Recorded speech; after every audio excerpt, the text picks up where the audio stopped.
Hello guys, welcome back to our channel. If your portable AC starts giving off a musty smell, airflow feels unpleasant, or you suspect mold may be building up inside, it can become upsetting, especially when you want cleaner air in the room.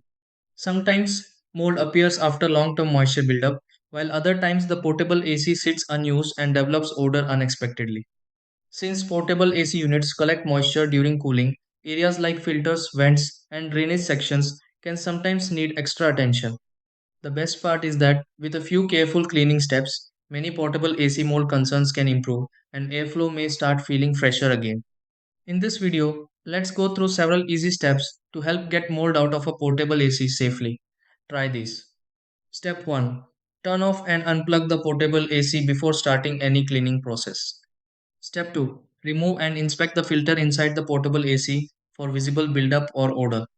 Step 3. Wipe reachable areas of the portable AC carefully if moisture or residue appears inside. Step 4. Empty and inspect the drain section of the portable AC if water buildup exists.